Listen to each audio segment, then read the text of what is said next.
Hi. Today is the first in a series of lessons introducing you to health literacy. Um, in case you're new to the area or topic, or even if you need a refresher on some of the basic concepts about health literacy. So, what we really want to talk about today is that over time, the concerns we've had about what people understand about health information and safety information have really changed. And the focus is now on not only looking at do consumers understand health information, but what do we do about that? Um, do we change the message? Do we change the messenger? Um, The last thing we find easy to do is actually change the consumer or the patient. So it really falls on us to interrogate what it is that we're doing as health communicators or as communicators.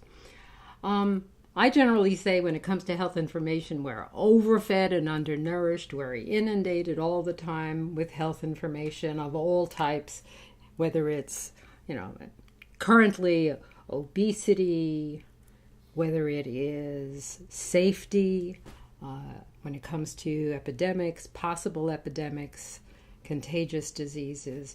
We're hearing it in the media all the time. We're hearing information about health insurance.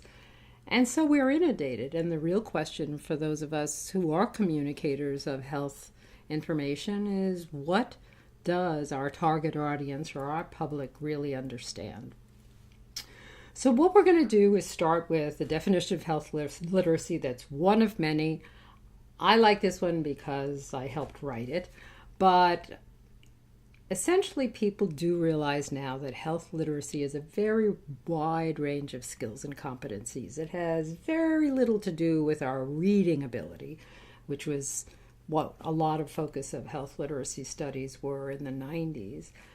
But it is these skills and these competencies that we have that allow us to search out health, environmental health, safety information, to find it, to being able to understand it, and then to use it to actually improve the quality of our lives, the decision making that we have. And what's sobering about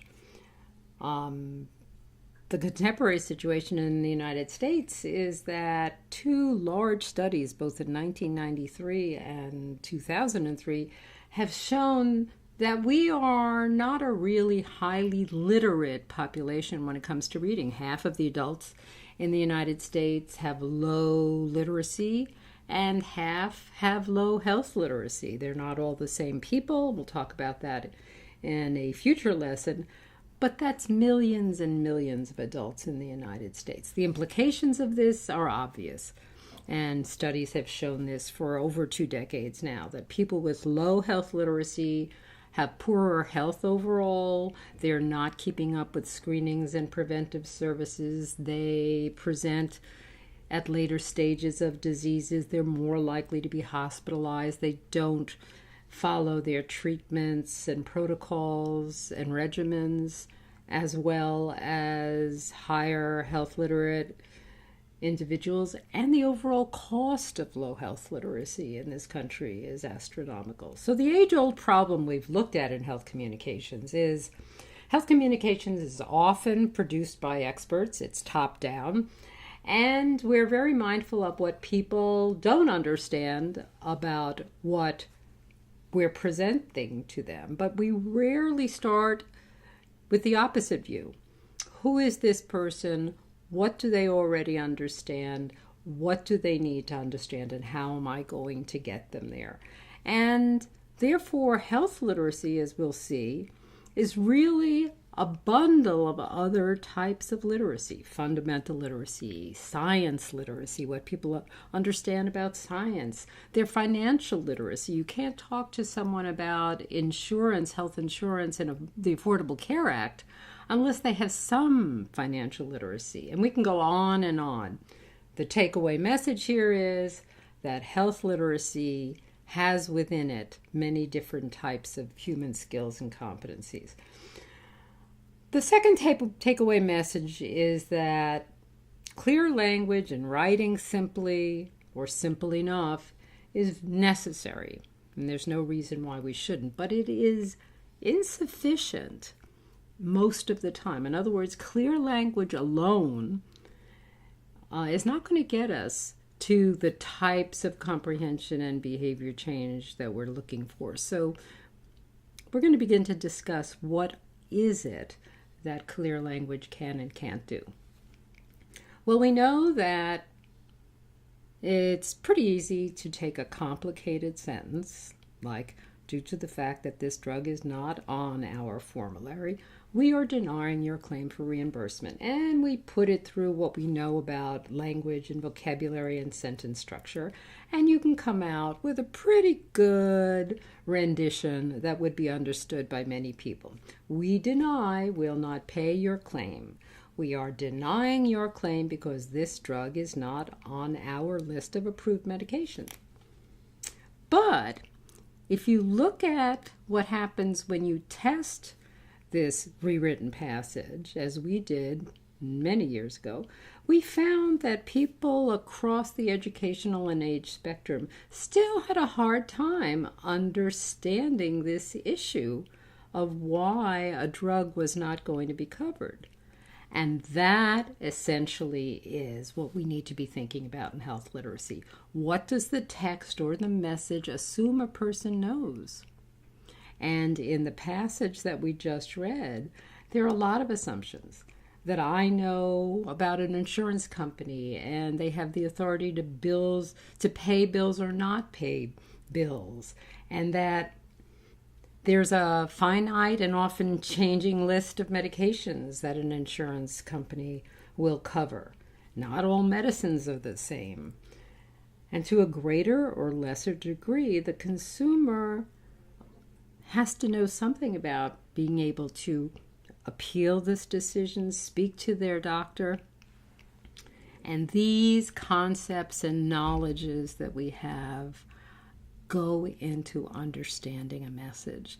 And just simplifying a cluster of sentences doesn't lead someone automatically to having this understanding, to have this health literacy. Another example I'll look at now is showing you how a simple message can have within it a bunch of different types of literacy, as we said before: fundamental literacy, reading, writing, working with numbers, science, cultural, civic, maybe financial. So let's look at the simple message. Everybody knows to kill a virus, you take antibiotics. Wrong. And when we tested this, again, across a wide demographic of consumers and patients, everybody could read, the first three statements. And in the smaller print, it cautions you not to be asking for antibiotics when you have a cold, and that a cold will not be aided by antibiotics. But if you are given antibiotics, make sure you take the full prescription. And if you dig deeper, you do a health literacy load analysis of this message, what you find out is the very concept of the difference between a virus and a bacteria is the health literacy, or the science literacy in this point, that's needed to understand this message. So again, fundamental literacy, reading, writing, speaking, working with numbers, is only one type of health literacy, one piece of the puzzle. And surely, we don't have to look very far or very hard to find examples of health and public health language that is written at a level that is too hard for people to understand in terms of language. But if you look at this explanation of the swine flu virus, you'll see that it's not just the language, the fundamental literacy that is taxed. you can see that it's the science literacy. So let me just read a sentence here. This virus was originally referred to as swine flu because laboratory testing showed that many of the genes in this new virus were very similar to influenza viruses that normally occur in pigs in North America. You need to know something about science and viruses to even begin to follow this discussion, and then certainly to figure out why this text would be talking to me about pigs in North America. Genes, new viruses, and pigs would be the concepts. And what keeps us on our toes in health communication is the reality that just about 20% of us in the United States are considered science literate. And this comes from many years of the NSF studying public perception and understanding of science. That means less than 20% of us know about the scientific process or what scientific research entails and the technology used. And also that scientific understanding is the known science at the time, and there is a degree to scientific uncertainty all the time. Another interesting aspect of science, literacy and health literacy is what people know about media, how their government works, power relationships, an important part of health literacy, civic literacy, a very important part of public health. And we'll use this example right now. This was a wonderful billboard campaign, anti-smoking campaign used by the state of Massachusetts. They were some of the people who actually used the tobacco settlement money to promote smoking cessation rather than fix potholes in roads. So if you look at this message, it's very simple linguistically. If someone were smoking here, someone could get lung cancer here. And you can ask lots of folks, and everybody will say, yep, they understand that the smoke could travel from the back to the front. And many will point out that that looks like a younger child or youth in the front of the bus. So that level of literal meaning of the message is clear. Far fewer people get to the essential message of this piece, which is a secondary smoke, secondhand smoke message, that smokers have a responsibility not to smoke in public places. So depending on the degree of someone's civic literacy, this message can be interpreted very simply, or it could be interpreted with its clear intent. The same thing can hold true, as we said, for media. And this goes back to Hurricane Katrina, and one night a picture came across the AP wire with a caption. It said, 2 residents wade through chest-deep water after finding bread and soda from a local grocery store. And just a few minutes later, there was a similar photograph that came across the wire services, however, with a very different caption. A young man walks through chest-deep water after looting a grocery store. And as you can imagine, there was a firestorm on the internet that night of the blatant racism in this caption. But if you do not have a degree of civic media literacy, you might very well take this message at face value.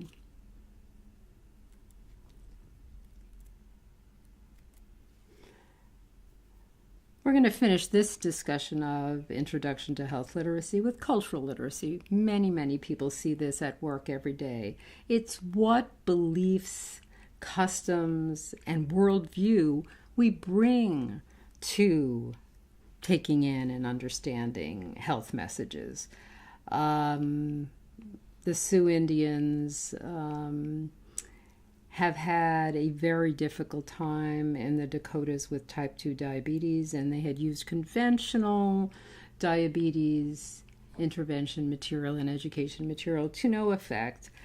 And then a group of social workers working with the Lakota Indians, led by Kibbe Conti at the time, decided to explore with the tribe's members the traditional food wheel that presented and represented the Native American Indians' conception of food and earth. And through that cultural understanding came to create materials that replicated that food wheel in a way that became very, very effective in ultimately reducing the amount of diabetes among this tribe. And the other thing that we want to keep in mind about cultural literacy is that culture is not a static element in our lives. It's a moving target, even when we don't think so. Yep, physicians did promote cigarettes in the 30s, and yes, so did cowboys in the 80s. So you've got to be able to realize that the culture of any one given time is perhaps strong, but also dynamic. So the rules we take away from this introductory lesson is that you really can't get too far without knowing your audience, not the stereotypes that we have for audiences, but knowing your audience and being able to collaborate with them as often as possible. Then you've got to really know your material, the topic, what it is that you're trying to communicate. And by knowing the material, here at the lab, we really do spend time on what we call a health literacy load analysis, looking at the material, whether it's print or graphics or video or online. What does the material assume that the consumer or the patient understands? What does it require of them in their fundamental literacy, in their health literacy, in their science literacy? This step becomes absolutely critical. Then, after we spend a lot of time producing our communications, it's very humbling to actually see, are they working? And how am I going to measure this? What evidence do I have that applying health literacy principles and literacy principles to designing communications really works?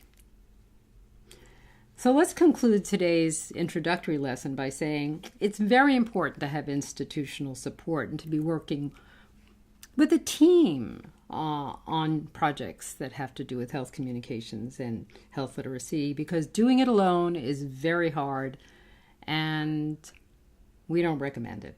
So we hope you found this interesting. I know it's a longer lesson than usual. Some of our introductory lessons will be that way.